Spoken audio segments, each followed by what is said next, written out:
કેમ છો વિદ્યાર્થી મિત્રો? આજે આપણે ચેપ્ટર 2 માં ખૂબ જ સૂક્ષ્મ અંતરનો અંદાજ મેળવવો એટલે અણુનું પરિમાણ શોધવું, સાઇઝ શોધવી એ ટોપિક ભણીશું. અત્યાર સુધી આપણે જે લંબાઈનું માપન ચાલી રહ્યું હતું એમાં આપણે જોયું હતું કે ભાઈ જે ખૂબ જ મોટા અંતરો છે એમનો લંબાઈનો અંદાજ કઈ રીતના અથવા અંતરનો અંદાજ કઈ રીતના મેળવવો, અને એના માટેની ટ્રીક આપણે જોઈ હતી જેનું નામ છે, શું નામ છે? યાદ કરો. દ્રષ્ટિ સ્થાન ભેદની રીત ખૂણો બરાબર ચાપ છેદમાં ત્રિજ્યા. આવું સિમ્પલ સૂત્ર લગાવીને આપણને બધાને એ આવડતું હતું અને એ ક્લિયર થઈ ગયો ટોપિક. હવે જે નેક્સ્ટ ટોપિક છે એમાં ખૂબ જ સૂક્ષ્મ અંતરનો અંદાજ આપણે મેળવવાનો છે. ઓકે, તો અત્યાર સુધી આપણે જે નાના અંતરો માપીએ છે, જેમ કે મીટર પટ્ટી આપણી જોડે હતી, એનાથી આપણે ઓછામાં ઓછું 10⁻³ મીટર એટલે કે 1 મિલીમીટર માપી શકતા હતા. એકદમ સિમ્પલ ને, 10⁻³ એટલે 1 mm. ઓકે, જે સેકન્ડ જે છે એનાથી ઓછું માપે એવું સાધન આપણે જોયું હતું, વર્નિયર સ્કેલ. ભાઈ વર્નિયર સ્કેલ છે એ એના કરતા 1 ઓછું એટલે 10⁻⁴ ઘટાડ દો, 10⁻⁴ મીટર. આને 10, આને કેટલા લખાય? 0.1 mm. આના કરતા 10/10 કરો એટલે 0.1 mm. ક્લિયર? ત્રીજું, એના પછી આના કરતા ઓછું આપણે માપવું હોય તો માઇક્રોમીટર, સ્ક્રૂ ગેજ જે 10⁻⁵ મીટર એટલે કે 0.01 mm આટલું ઓછું માપતું હતું. પણ જે અણુની સાઈઝ છે, સાઈઝ અથવા પરિમાણ જે છે એ લગભગ 10⁻⁸ મીટર થી 10⁻10 મીટરના ક્રમનું હોય. આ ક્રમનું માપવું હોય તો આ જે સાધન છે માઇક્રોમીટર, સ્ક્રૂ ગેજ, એનો ઉપયોગ થાય નહીં, કેમ કે 10⁻5 સુધી માપે, 10⁻8 થી 10⁻10 સુધી માપે. પછી માઇક્રોસ્કોપ બનાવવામાં આવે.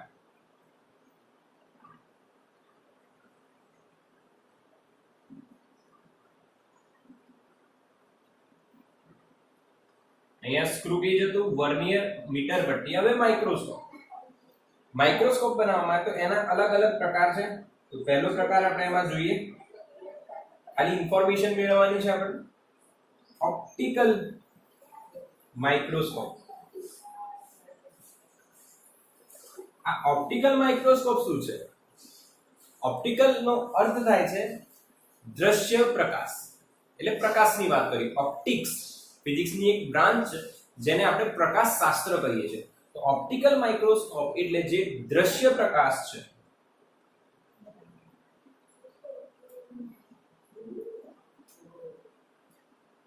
એનો ઉપયોગ કરે. તમે પ્રેક્ટિકલી જ્યારે લેબમાં જશો ત્યારે તમે આ જોવાના છો કે પ્રકાશ આવે એ તરફ તમારે એક અરીસો રાખવાનો, નીચે સર્ક્યુલર અરીસો આવશે, એના પરથી પ્રકાશ આવે અને ત્યારે તમે એને જે નાની વસ્તુ છે એને જોઈ શકો છો. એટલે દ્રશ્ય પ્રકાશનો ઉપયોગ કરે. હવે દ્રશ્ય પ્રકાશની જે તરંગ લંબાઈની જે રેન્જ છે એ છે 4000 એંગસ્ટ્રોમ થી 7000 એંગસ્ટ્રોમ. આટલી એની રેન્જ છે. એટલે આટલું આપણે માપી શકીએ. તો આમાં તમે આને કન્વર્ટ કરો તો આને લખાય 4 × 10⁻⁻7 મીટર. અહીંયા 7 × 10⁻⁻7 મીટર. હવે આ કઈ રીતના? તો બેટા 1 એંગસ્ટ્રોમ તમે ભણ્યા છો, 1 એંગસ્ટ્રોમ એટલે 10⁻−10 મીટર. ઓકે, 1 એંગસ્ટ્રોમ થાય 10⁻10 મીટર. હવે અહીંયા 3 ઝીરો છે ઓલરેડી, 4000 એટલે 10⁻³ થાય. એંગસ્ટ્રોમ નું 10⁻10 મૂકીશું તો 10⁻³ અને 10⁻10 એટલે 10⁻7 મીટર આવશે. ક્લિયર? એટલે આમાં જે છે રેન્જ ક્યાં સુધી જશે? 10⁻7 સુધી. અને અણુની જે સાઈઝ છે અણુની એ 10⁻8 થી ચાલુ થાય. અથવા 10 - 10 સુધી જાય તો આ રેન્જ આ કામ લાગે નહીં. દેખાય છે ને, દેખીતી વસ્તુ છે, આ કામ લાગે નહીં. તો એના પછી બીજો માઇક્રોસ્કોપ બનાવવામાં આવ્યો જેનું નામ છે ઇલેક્ટ્રોન માઇક્રોસ્કોપ.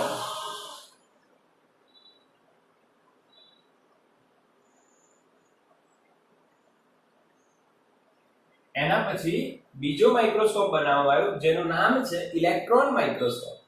ઇલેક્ટ્રોન માઇક્રોસ્કોપ એટલે શું એ સમજીએ. તો ભાઈ એ ઇલેક્ટ્રોન બીમ નો ઉપયોગ કરે. કોનો ઉપયોગ કરે બેટા? Electron beam.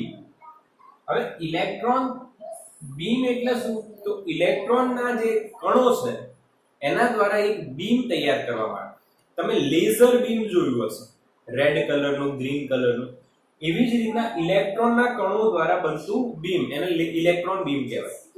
એનો ઉપયોગ કરીને સાઈઝનો અંદાજો મેળવવામાં આવે છે અને સૂક્ષ્મમાં સૂક્ષ્મ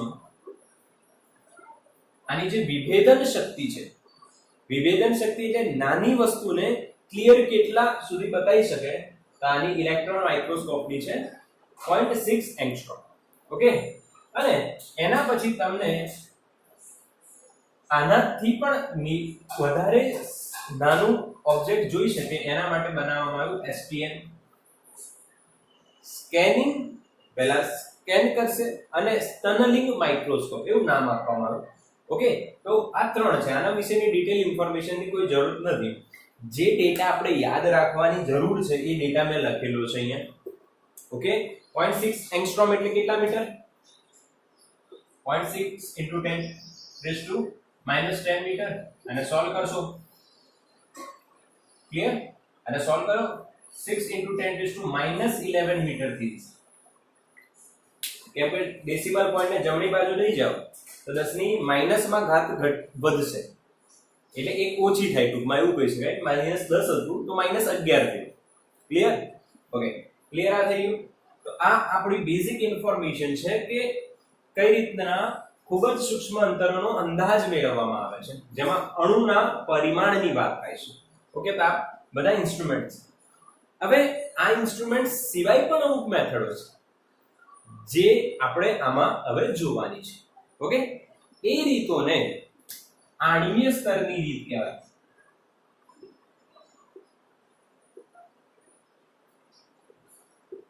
કઈ રીત આપણે જોવાની છે? આણ્વીય સ્તરની રીત, જેમાં સૂક્ષ્મ અણુનો અંદાજ કઈ રીતના, એની સાઈઝ કઈ રીતના મેળવવામાં આવશે એ આપણે જોઈએ છે. ઓકે, ચલો તો સ્ટાર્ટ કરીએ. તો પહેલી જે મેથડ આપણે જોવાની છે આ આણ્વીય સ્તરની રીત, એ કોના માટે જોવાની છે? તો ઓલિક એસિડ.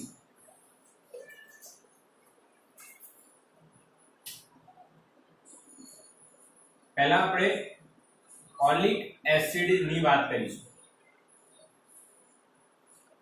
એના અણુની સાઈઝ આપણે શોધીશું. કોનો યુઝ કરીને?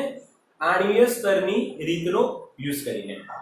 ઓલિક એસિડની જે સાઈઝ આપણને મળવાની છે આ પ્રયોગથી કેટલી મળવાની છે? એના અણુની સાઈઝ 10⁻⁹ મીટર. ઓકે, તો સ્ટાર્ટ કરીએ, સમજીએ. આ પ્રોસેસમાં શું છે એ જોતા જઈએ આપણે. તો સૌથી પહેલા ઓલિક એસિડ જે છે એ સાબુનો જે દ્રાવણ હોય એવા પ્રવાહી જેવું, સાબુના પ્રવાહી જેવું, ને સાબુનું દ્રાવણ હોય એ પ્રવાહી જેવું હોય છે ને, એવું જ ઓલિક એસિડ હોય છે. ઓકે, તો હવે આ ઓલિક એસિડનું સૌપ્રથમ એક બીકરમાં 1 સેન્ટીમીટર ક્યુબ ઓલિક એસિડ લેવામાં આવે. ઓકે, હવે એની અંદર આની સાંદ્રતા વધારે હોય તો એને ઓછી કરવા માટે એની અંદર આલ્કોહોલ ઉમેરવામાં આવે, જેનો સિમ્બોલ OH છે. આલ્કોહોલ ઉમેરવામાં આવે અને એ ઉમેરીને આ જે દ્રાવણ બનશે એનું કદ 20 સેન્ટીમીટર ક્યુબ કરવામાં આવે. કેટલું કરવામાં આવે? 20 સેન્ટીમીટર ક્યુબ. તો આની અંદર જે ઓલિક એસિડની કદની વાત કરીએ તે કેટલું થાય? 1/20 20 એટલે ટોટલ કદ 20 સેન્ટીમીટર ક્યુબ પર ઓલિક એસિડ નું એક ભાગ થયો. ઓકે, તો આ રીતના તમે એને સમજાવી શકો છો કે 20 માંથી એક ભાગ શું છે? Oleic acid. ઓકે, હવે આમાંથી ફરી 1 સેન્ટીમીટર ક્યુબ કદ લઈને બીકરમાં ફરી એને લેવામાં આવ્યું આ દ્રાવણને, અને ફરી એમાં આલ્કોહોલ ઉમેરીને એની સાંદ્રતા હજુ ઘટાડીને 20 સેન્ટીમીટર ક્યુબ સુધી ફરી કદ લઈ ગયા. હવે જે ઓલિક એસિડ છે એના માટે આપણે શું કહી શકીએ કે જો એક વખત 20 કર્યું તો 20 માં એક ભાગ, હવે ફરી 20 કર્યું તો 20 into 20 માં એટલે કે 400 માં એક ભાગ થઈ ગયો. ક્લિયર? હા, એક વખત કર્યું તો 1/20, બે વખત કર્યું તો 1/20 into 20. ક્લિયર? ત્રીજી વખત કરતા તો 1/20 into 20 into 20. પર આ પ્રયોગ બે વખત કરવામાં આવ્યો ત્યાં સુધી આપણને જે પ્રકારનું લિક્વિડ જોઈતું હતું એ મળી ગયું. ઓકે, હવે શું કરવામાં આવ્યું એ જો. હવે એક મોટું પાત્ર લેવામાં આવ્યું અને એમાં પાણી ભરવામાં આવ્યું.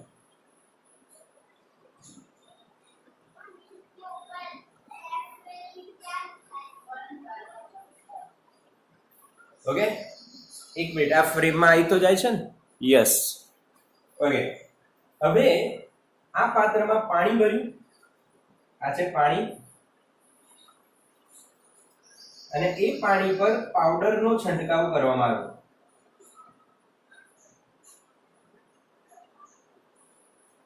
સમગ્ર જે એરિયા છે પાણીનો એના પર પાવડરનો છંટકાવ કરવામાં આવે, અને આ પાવડર છે લાઇકોપોડિયમ, જે એક લાઇક પ્રકારનું પાવડર છે. એ અહીંયા એક સ્તર બનાવી લેશે. હવે એ સ્તરમાં શું કરવામાં આવ્યું તો કે અહીંયા જે દ્રાવણ તૈયાર થયું એ દ્રાવણની એક બૂંદ નાખવામાં આવી. એક બૂંદ નાખતા જ એ જે દ્રાવણ છે એ વર્તુળાકાર શેપ ગ્રહણ કરી લે છે અને ફેલાઈ જાય છે સર્ક્યુલરલી, વર્તુળાકાર ભાગમાં ફેલાઈ જાય છે. પછી એક પછી બે ત્રણ આમ ઘણી બધી બૂંદો નાખવામાં આવી અને આ રીતના એક સ્તર તૈયાર કરવામાં આવે. લાઇકોપોડિયમના પાવડર પર આ દ્રાવણનું સ્તર તૈયાર કરે. ક્લિયર છે? સમજી ગયા? માની લો કે એનો આ જે આડછેદનું ક્ષેત્રફળ છે એ કેટલું છે? એ ક્ષેત્રફળ છે a, જેને આપણે વર્તુળાકાર છે એટલે πr² કહીએ છીએ ને ઉપર. હવે કઈ રીતના માપવામાં આવે તો કે આનો વ્યાસ નક્કી કરી લેવામાં આવે. આનો વ્યાસ ઝડપથી નક્કી કરી લેવાનો, નહીં તો ફેલાઈ જાય. પછી વ્યાસ નક્કી થઈ ગયા પછી ત્રિજ્યા શોધી લો અને πr² કરો એટલે ક્ષેત્રફળ મળી જાય. ક્લિયર? અચ્છા, માની લો કે આ સ્તરની જાડાઈ અહીંયા કેટલી છે? t. ઓકે, સમજાયું? ઓકે, તો હવે આ શું મળ્યું તો આપણને યાદ કરો તો કે આ જે દ્રાવણ બન્યું અહીંયા, આ દ્રાવણમાં ઓલિક એસિડના પ્રતિ સેન્ટીમીટર ક્યુબ દ્રાવણની સાંદ્રતા, ઓલિક એસિડના પ્રતિ સેન્ટીમીટર ક્યુબ આપણને કેટલી મળે? 1/20 સેન્ટીમીટર ક્યુબ આપણને મળી હતી. ક્લિયર છે? હા કે ના? और આ દ્રાવણમાં જે સાંદ્રતા મળી આપણે ઓલિક એસિડના પ્રતિ સેન્ટીમીટર ક્યુબ કેટલી મળે?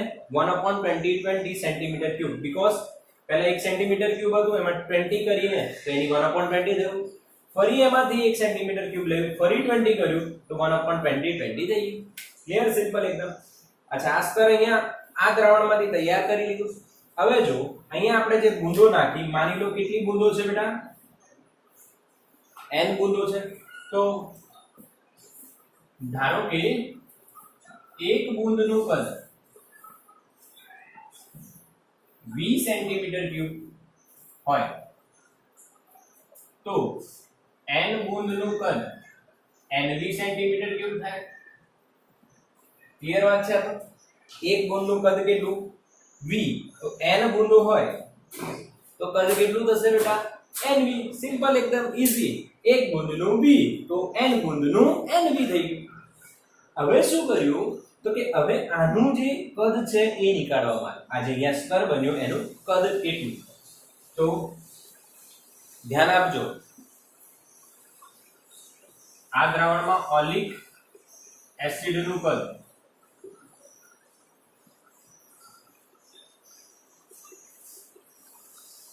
કેટલું લખાય? ઓલિક એસિડનું કદ કેટલું થાય? ટોટલ કદ કેટલું nv, પર ઓલિક એસિડ તો કેટલું થઈ ગયું તો 1/2020, તો કદ થશે nv * 1/20 * 20 સેન્ટીમીટર ક્યુબ. ક્લિયર ને બેટા? ટોટલ વોલ્યુમ કેટલું આપણે અહીંયા કેટલી બૂંદ નાખી n, એકનો v તો કુલ nv, પર એમાં ઓલિક એસિડ કેટલું 1/20 ગુણી નાખો એટલે તમને શું મળી જાય? Oleic acid. ઓકે, એનું કદ મળી ગયું. હવે શું થાય છે અહીંયા જે આ સ્તર છે એનું કદ કેટલું? તો આ જે સ્તર બન્યું એનું કદ અહીંયા લખું છું, જોજો. ક્ષેત્રફળ ગુણ્યા સ્તરની જાડાઈ, સ્તરનું કદ, અહીંયા જે દ્રાવણનું સ્તર બન્યું છે એનું કદ, ક્ષેત્રફળ ગુણ્યા એની જાડાઈ. એની જાડાઈ કેટલી લીધી છે? t. ક્લિયર? આ ક્યાંથી આવ્યું? ચલો અહીંયા બતાવી દઉં છું. આપણે એક નળાકાર વિચારીએ જેની ઊંચાઈ કેટલી h, એની ત્રિજ્યા કેટલી r. તો નળાકારનું કદ તમે શું લખતા હતા? πr² * h. હવે જે πr² થયું એ વર્તુળાકાર ભાગનું ક્ષેત્રફળ, અને જે h થયું એ h શું થઈ? જાડાઈ.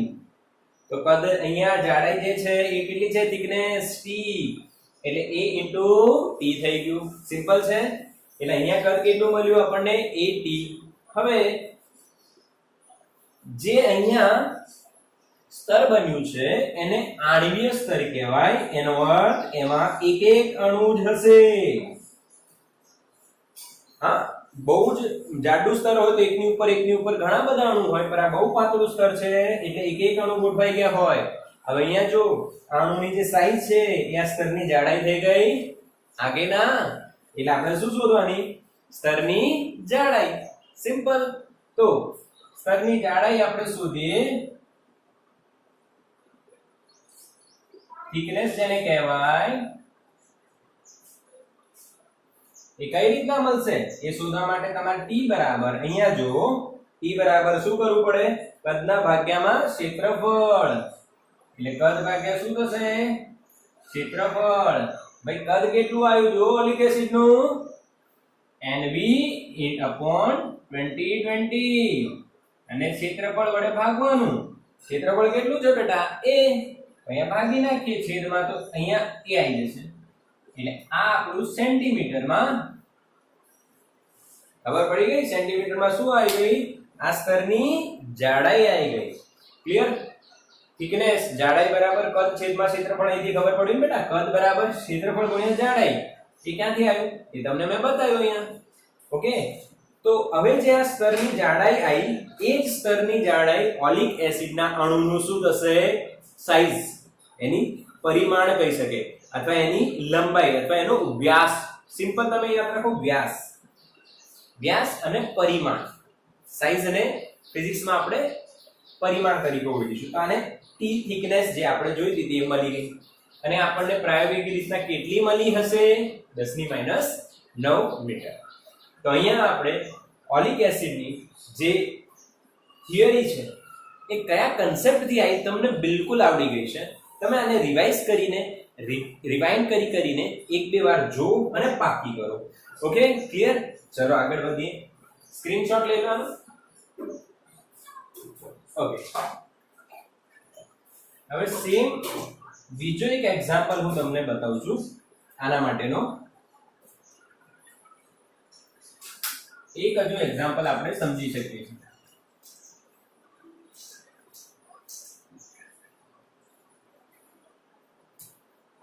સેકન્ડ જે એસિડ છે એ છે સ્ટીઅરિક એસિડ.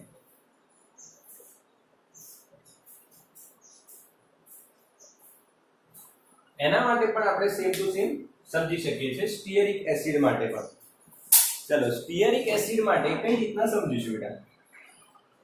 તો સ્ટીયરિક એસિડ પણ સાબુ જેવું જ હોય છે. હવે નોર્મલી આપણે જોઈએ તો એક અણુની હરોળ ઉપર બીજા અણુની હરોળ આમ ક્લિયર ને આવી રીતે ગોઠવાઈ હોય. હવે આ પ્રયોગમાં શું કરવામાં આવ્યું? ઉપર અને નીચેથી એને કમ્પ્રેસ કરવામાં આવ્યું. કમ્પ્રેસ કરતા એનો સ્તરની જાડાઈ ઘટતી ગઈ. પછી જોવામાં આવ્યું કે ઓલિક એસિડની જેમ સ્ટીયરિક એસિડમાં પણ સ્તરની જાડાઈ અમુક લેવલ કરતા ઓછી કરી શકાતી નથી. તો ફાઇનલ આટલી જ કરી શકાય. તે વખતે બધા અણુ એક જ લાઈનમાં ગોઠવાઈ ગયા છે અને અહીંયા જે સ્તરની જાડાઈ મળશે, જે આપણે માપીશું સ્તરની જાડાઈ, એ સ્તરની જાડાઈ એ અણુનો શું મળી જશે બેટા? વ્યાસ. અણુનો શું મળી જશે? વ્યાસ. અને વ્યાસ મળી જાય તો તમને એની ત્રિજ્યા પણ મળી જાય અને કદ પણ મળી જાય. ક્લિયર? આ એક બીજો એક્ઝામ્પલ સેમ ટુ સેમ એના જેવું છે સ્ટીયરિક એસિડનું, કે કમ્પ્રેસ કરો. આને સમજવા માટે તમે એવું વિચારી લો કે આપણા હાથમાં લખોટીઓ છે ઘણી બધી, એમના અલગ અલગ સ્તર ગોઠવાયેલા છે. પછી તમે એને કમ્પ્રેસ કરતા જાઓ તો બાકીની લખોટીઓ સાઈડ પરથી નીકળી જશે અને વચ્ચે એક લખોટીઓ ગોઠવાઈ જશે. એ સેમ એવું થઈ ગયું. અને તે વખતે આપણી બે હાથ વચ્ચેનું જે અંતર છે, અહીંયા હથેળીઓ વચ્ચેનું અંતર જે હશે, એ જાડાઈ જે હશે એ શું આપશે આપણને? અણુનો એટલે કે લખોટીનો વ્યાસ. Clear concept? તો આપણી જોડે બે ટેકનિક થઈ ગઈ છે. એક ઓલિક એસિડ માટે આણ્વીય સ્તરની રીત, અને સિમિલરલી આણ્વીય સ્તરની રીત સ્ટીયરિક એસિડ માટે પણ આપણે જોયું. અને તમારે બિલકુલ આ પાકું થઈ ગયું છે. ઓકે, કઈ જ આમાં પ્રોબ્લેમ જેવું છે નહીં. હવે અહીંયા આપણને અંતરો વિશેની વાત, જે અંતરનું માપન હતું એ પૂરું થઈ ગયું છે. હવે અંતરની રેન્જ જોઈએ, એટલે રેન્જ ઓફ લેન્થ, જે આપણે પહેલા બી જોઈ હતી કે રેન્જ ઓફ લેન્થ એ આપણને ખબર છે કેટલી હોય છે?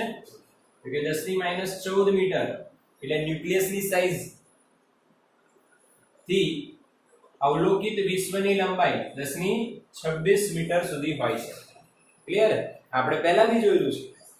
અચ્છા, અહીંયા આપણને એવું કહે છે કે અમુક એકમો જે આપણે યુઝ કરવાના છે આગળ, એ એકમો અહીંયા આપણને જણાવવામાં આવે છે. તો એમાં બે પ્રકારના લંબાઈના એકમ છે. પહેલા નાના એકમો.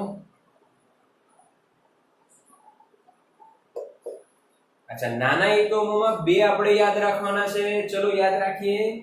એક છે એંગસ્ટ્રોમ. તો એક એંગસ્ટ્રોમ કેટલા થાય? 10⁻10 મીટર. લંબાઈનો એકમ છે એંગસ્ટ્રોમ, 10⁻10 મીટર. અણુની સાઈઝના ક્રમનું છે. કોની ક્રમ કહેવાય બેટા ને? અણુની સાઈઝ અથવા પરિમાણ, એના ક્રમનું છે આ 1 એંગસ્ટ્રોમ. વારંવાર 10⁻10 લખવાની જગ્યાએ તમારે શું લખવાનું? હવે આગળ 1 એંગસ્ટ્રોમ. સિમિલરલી બીજો એક એકમ છે 1 ફર્મી. ફર્મીને ફેમટોમીટર બી કહે છે, બરાબર? અથવા ફર્મી એને સાયન્ટિસ્ટના નામ પરથી બોલાય છે, ફર્મી. એની વેલ્યુ થાય 10⁻, આના કરતા 5 ઓછા, એટલે 5 ઓછા એટલે 15 મીટર થઈ જશે. ક્લિયર? આ બે નાના એકમો જે આપણે થિયરીમાં આગળ ને આગળ યુઝ કરવાના છે, એટલે યાદ રાખવાના. 1 એંગસ્ટ્રોમ એટલે 10⁻10 મીટર, 1 ફર્મી એટલે 10⁻15 મીટર, આના કરતા 5 ઓછું. ક્લિયર? ઓકે, હવે સેકન્ડમાં આપણને મોટા એકમો જોવાના છે. અચ્છા, આ અણુની સાઈઝ બતાવે છે, તો આ કયા ક્રમનું છે ખબર છે તમને? ન્યુક્લિયસની સાઈઝ. હવે ન્યુક્લિયસની સાઈઝ 10⁻14 બી અને 10⁻15 બી અંદાજન આટલી હોય છે. એટલે કેમ આ બે એકમ આપણે યાદ રાખવાના? તો કેમ કે એક અણુની સાઈઝનો ક્રમ છે, બીજો ન્યુક્લિયસની સાઈઝનો ક્રમ બતાવે છે, એટલે આપણે આ બે જોવાના. એમ તો રેન્જ ઘણી બધી છે, ડેસી, સેન્ટી, મિલી, માઇક્રો, નેનો, પીકો, ફેમ્ટો, એટો, એટલે ઘણા બધા 10⁻⁻1 આગળ હું તમને બતાવીશ આવશે તમારે. તો અત્યારે આપણે મોટા એકમો જોઈએ. ઓકે, એ પછી લેક્ચર બહુ લાંબો થઈ જાય એટલે આપણે અહીંયા આવી છે મોટા એકમો. મોટા એકમોમાં પહેલું જે એકમ છે બેટા, એકમ છે AU. AU ને કહેવાય એસ્ટ્રોનોમિકલ યુનિટ. તમને નામ પરથી જ ખબર પડશે કે ભાઈ આ અવકાશીય ઘટનાઓનો અભ્યાસ કરીએ ત્યારે આ યુઝ થતું હશે, એસ્ટ્રોનોમિકલ. ઓકે, આ જે યુનિટ છે એસ્ટ્રોનોમિકલ યુનિટ એટલે શું? તો કે કોને એક એસ્ટ્રોનોમિકલ યુનિટ કહેવાય, કોને એક AU કહેવાય? તો કે પૃથ્વી અને સૂર્ય વચ્ચેના સરેરાશ અંતરને એક AU કહે છે.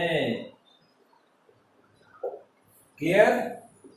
સૂર્ય અને પૃથ્વી વચ્ચેનું જે અંતર છે, માની લો કે આ આપણે પૃથ્વી છે અને આ સૂર્ય છે. ભાઈ સૂર્ય અને પૃથ્વીનું જે અંતર છે, સરેરાશ અંતર, એક્ઝેક્ટ તો નથી કહી શકતા પણ સરેરાશ જે અંતર છે, કેમ કે આ બદલાતું રહે. કેમ સરેરાશ લેવામાં આવે? કેમ કે આ બદલાતું રહે છે. કે સૂર્યની આસપાસ પૃથ્વી જે ભ્રમણ કરે છે એ વર્તુળાકાર માર્ગે નહીં, આને કહેવાય લંબવૃત્તીય માર્ગ. કયો માર્ગ કહેવાય? લંબવૃત્તીય માર્ગ. તો જે કક્ષાની ત્રિજ્યા છે એ બદલાતી રહે છે. એટલે સરેરાશ અંતર આવ્યું. સરેરાશ અંતર જે છે એને આપણે કેટલું કીધું? 1 AU. કેટલું કીધું બેટા? 1 AU. અને આ 1 AU ની મીટરમાં વેલ્યુ છે. ધ્યાન આપજો, આ 1 AU ની મીટરમાં કેટલી વેલ્યુ છે? તો ટ્રિક સાથે યાદ રાખીશું. 1 નો વર્ગ 1, 2 નો વર્ગ 4, 3 નો વર્ગ 9, 2 નો વર્ગ 4, 3 નો વર્ગ 9, તો 2 તરી 6 ગુણ્યા 10 ની 11 મીટર. આટલું સરેરાશ અંતર છે. યાદ રહ્યું ને? ટ્રિક છે 1 નો સ્ક્વેર 2 નો સ્ક્વેર 3 નો સ્ક્વેર 2 તરી 6 ગુણ્યા 10 ની 11. તો આપણું થઈ ગયું પહેલો એકમ. કયો? Astronomical unit. ઓકે, સેકન્ડ જે છે આ એકમ, અહીંયા આપણે પહેલું જોયું. હવે બીજું જે લંબાઈનો મોટો એકમ છે 1 AU. હવે બીજો એકમ આપણને ખબર જ છે, પ્રકાશ વર્ષ એટલે લાઇટ યર. એની સિમ્બોલ છે બેટા LY. અચ્છા, લાઇટ યર એટલે પ્રકાશ વર્ષ એટલે શું? તેની વ્યાખ્યા થાય છે, પ્રકાશ એ 3 ગુણ્યા 10 ની 8 મીટર પ્રતિ સેકન્ડ જેટલી ઝડપે એક વર્ષમાં કાપેલ અંતર. ઓકે, એટલે આનો અર્થ શું છે કે તમારે ઝડપ આપેલી છે, સમય આપેલો છે, તો તમને અંતર મળી જશે ને, લાઇટ યર. તો 1 લાઇટ યર જો તમારે શોધવું હોય તો તમે શું કરશો? 1 લાઇટ યર તમારે શોધવું હોય તો તમે આવું ઝડપ બરાબર અંતર ભાગ્યા સમય. તો અંતર બરાબર શું થાય? ઝડપ ગુણ્યા સમય. ઝડપ કેટલી છે? 3 ગુણ્યા 10 ની 8 અને સમય કેટલો છે? 1 વર્ષ. 1 વર્ષમાં તમારે એને સેકન્ડમાં કન્વર્ટ કરવાનું. અને સેકન્ડમાં કઈ રીતના કન્વર્ટ કરવાનું? ચલો જોઈ લઈએ. તો ભાઈ t થશે 1 વર્ષ એટલે 1 ગુણ્યા 365 દિવસ. 365 દિવસ નહીં આવે, ધ્યાન આપજો, 365.25 દિવસ આવે. અને એક દિવસમાં કેટલા કલાક? 1 ગુણ્યા 365.25 ગુણ્યા 24 કલાક. અને 1 કલાકમાં કેટલી સેકન્ડ? 3600 સેકન્ડ. સમજ્યા કે નહીં? ધ્યાનથી સમજો. 1 વર્ષમાં કેટલા દિવસ આવે? આપણને ભણાવવામાં 365 કે 366, બટ આપણને ખબર છે 4 વર્ષે એક દિવસ વધી જાય. અને એ 4 વર્ષનો સરેરાશ લો તો 365 365 365 અને છેલ્લે 366 અને ભાગ્યા 4 કરશો તો જવાબ શું આવશે? 365.25. ખબર પડી? તો સરેરાશ દિવસ એક વર્ષમાં કેટલા લેવામાં આવે? 365.25. એક દિવસમાં કેટલા કલાક? 24. અને એક કલાકમાં કેટલી સેકન્ડ? 3600. તો 24 ગુણ્યા 3600 સેકન્ડ આપણને મળશે જવાબ. આ જે જવાબ આવે અહીંયા મૂકવાનું, v ની વેલ્યુ મૂકવાની, t ની વેલ્યુ મૂકવાની અને તમે સોલ્વ કરશો, ઘરે સોલ્વ કરજો અને જે જવાબ આવશે એ હશે શોર્ટકટ ટ્રીક થી યાદ રાખીશું. આવો 1 લાઇટ યર શોર્ટકટ ટ્રીક જો આ જે આગળ લખ્યું એમાંથી 9 ને આગળ લઈ લો તો 9 પોઈન્ટ બચ્યું શું? 46. સિમ્પલ ને? 9 ને આગળ લઈ લીધા, બચ્યું શું? 46 ગુણ્યા 10 ની, હવે આના કરતા 4 વધારે, 11 ને 4 15 મીટર. આ થયું 1 લાઇટ યર. કઈ રીતના આવ્યું ખબર પડી બેટા? અંતર બરાબર ઝડપ ગુણ્યા સમય. અને સમય કઈ રીતના શોધ્યું ધ્યાનથી સમજજો અને રિવાઇન્ડ કરીને આને નોટ બી કરજો બેટા, ક્લિયર રાખજો. કેમનું સેકન્ડમાં કન્વર્ટ કર્યું મેં ધ્યાન આપીને યાદ રાખજો, એકદમ સિમ્પલ છે. ઓકે, આ થઈ ગયો બીજો એકમ. આ તમે નોટ કરી લેજો સ્ક્રીન પોઝ કરીને, કેમ કે હવે હું આને હટાવું છું. ઓકે, ચલો,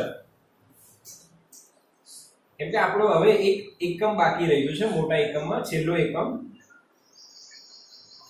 જે ત્રીજો છે જેનું નામ છે પીસી પારસેક.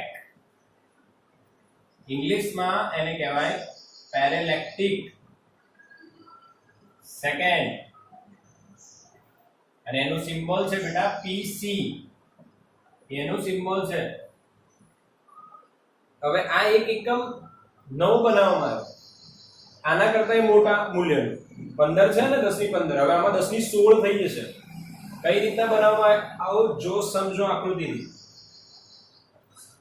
એક AU જેટલી લંબાઈ લેવાની, આ લંબાઈ વડે અહીંયા ખૂણો બન્યો, કઈક બન્યો માની લો અહીંયા બન્યો ભાઈ 1 ડિગ્રી સપોઝ કરીએ છે. હવે દૂર ગયા, અહીંયા બન્યો 1 મિનિટ, હજુ દૂર ગયા તો અહીંયા બન્યો 1 સેકન્ડ. આમ દૂર જતા ગયા, આને એક આર્ક સેકન્ડ કહેવાય. કેમ કે જે લંબાઈ છે એ ખૂણો ખૂબ જ નાનો હોવાથી ચાપ બની જશે. ચાપને ઇંગ્લિશમાં આર્ક કહેવાય, તો આને આપણે એક આર્ક સેકન્ડ બી કહીએ છીએ. ઓકે, તો હવે વૈજ્ઞાનિકોએ શું કીધું કે જે એક AU લંબાઈ વડે જે અંતરે રચાતો ખૂણો એક આર્ક સેકન્ડ હોય તે અંતરને શું કીધું એમણે? એક પીસી, એક પારસેક, પેરેલેક્ટિક સેકન્ડ કહેવાય. કન્ફર્મ? યાદ રહ્યું ને? એક AU જેટલી. હવે હટાઈ દઉં. હા, ખબર પડી ને? આમ દૂર જતા ગયા અહીંથી, આમ અહીંયા આયા 1 ડિગ્રી બન્યો, હજુ આયા 1 મિનિટ, હજુ દૂર ગયા 1 સેકન્ડ બનશે. તો વ્યાખ્યા શું થઈ? નોટ કરજો બધા. એક AU જેટલી લંબાઈ એટલે કે પૃથ્વી અને સૂર્ય વચ્ચેના સરેરાશ અંતર, અને એનું બીજું એક નામ છે પૃથ્વીની કક્ષીય ત્રિજ્યા. આ સૂર્ય છે, એની આસપાસ પૃથ્વી ભ્રમણ કરે તો આ જે કક્ષામાં ભ્રમણ કરે એ કક્ષાની ત્રિજ્યા એટલે જ પૃથ્વી અને સૂર્ય વચ્ચેનું અંતર. તો એક AU જેટલી લંબાઈ વડે જે અંતરે રચાતો ખૂણો એક આર્ક સેકન્ડ હોય તે લંબાઈને અથવા તે અંતરને એક પીસી કહેવાય. આ થઈ ગયો બેટા ખૂણો, આ થઈ ગયો ચાપ, એને હું બી કહી દઉં. ઓકે, તમે ગમે તે કહી શકો છો. અને આ થઈ ગયું અંતર. તો યાદ આવે ખૂણો બરાબર ચાપ છેદમાં ત્રિજ્યા. તો આપણે શોધવાની છે ત્રિજ્યા. d બરાબર અહીંયા ખૂણો બરાબર થીટા બરાબર b/d. તો d બરાબર શું થઈ જશે? b/θ. b ની વેલ્યુ 1 AU અને મીટરમાં લખીશું તો ક્લિયર? upon theta. થીટા કેટલું બેટા? 1 સેકન્ડ. 1 સેકન્ડ નહીં લખવાનું, 1 ગુણ્યા 4.85 ગુણ્યા 10 ની -6 રેડિયન. શેમાં લખવાનું? રેડિયનમાં. અને આ સોલ્વ કરીશું તો આપણને આન્સર મળશે 3.08 × 10⁻16 મીટર. અને આ જ વેલ્યુને આ અંતરને એમણે કીધું 1 પાર્સેક. ક્લિયર? 1 પાર્સેક. અહીંયા મળ્યું આપણને 1 AU.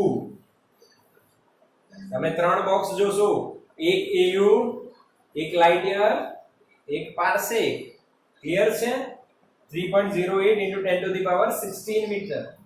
ઓકે, તો અહીંયા આપણી જોડે લંબાઈના જે મોટા એકમો છે એ ક્લિયર થઈ ગયા.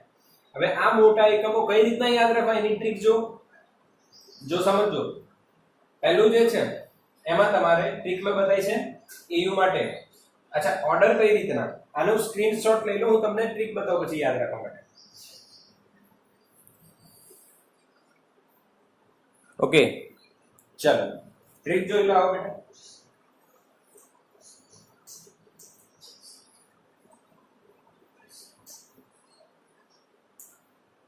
અહીંયા આપણે ટ્રીક જોઈએ. 1 AU, 1 LY અને 1 PC. ઓકે, હવે તમને ખબર છે કે આ 3 એકમો છે, તો ABCD માં જે ક્રમ છે એ પ્રમાણે ગોઠવી દો. ABCD માં ક્રમ કયો? A પહેલા આવે, L પછી આવે અને છેલ્લે કોણ આવે? P. એટલે ક્રમે ગોઠવાઈ ગયું. હવે ત્રણેયની ઘાતની વાત કરી લો. 10ની અને 10ની મીટર કેટલા મીટર છે એ જોઈએ. ચલો, આની કેટલી હતી યાદ કરો. પહેલાની 11, બીજાની 15, ત્રીજાની 16. 11 15 16 યાદ રહી જશે. 11 15 16. ઓકે, 11 15 અને 16 એકદમ ઈઝી. અચ્છા, આની ટ્રીક શું છે? 1 AU એટલે 1 નો વર્ગ, 1 2 નો વર્ગ, 4 3 નો વર્ગ, 9 2 તરી 6. સિમ્પલ. ઓકે, યાદ આવી ગયું ને? 1 નો વર્ગ, 2 નો વર્ગ, 3 નો વર્ગ, 2 તરી 6. હવે આ પોઈન્ટ પછી જે છે એમાંથી 9 ને આગળ, વચ્ચે વાળાને આગળ લઈ લો. 9 પોઈન્ટ બચ્યું કેટલું? 46. ક્લિયર? અને છેલ્લે છે PC એટલે પાર્સેક. આના માટે આપણે ગુજરાતમાં 108 હોય છે ઇમરજન્સી સર્વિસ, એની જગ્યાએ આપણે શું યાદ રાખવાનું? 308. શું યાદ રાખીશું? 308. કેમ કે પાર્સેક બહુ લાંબુ અંતર છે અને લાંબા અંતરે જવું હોય તો 108 થી કામ નહીં ચાલે. કઈ જોઈશે? 308. આ સિમ્પલ ટ્રીક છે. ઓકે, તો અહીંયા આપણું લંબાઈનું માપન પૂરું થઈ ગયું. ક્લિયર? એકદમ મસ્ત થઈ ગયું. તમને બધા ટોપિક્સ ક્લિયર સમજણ પડી છે.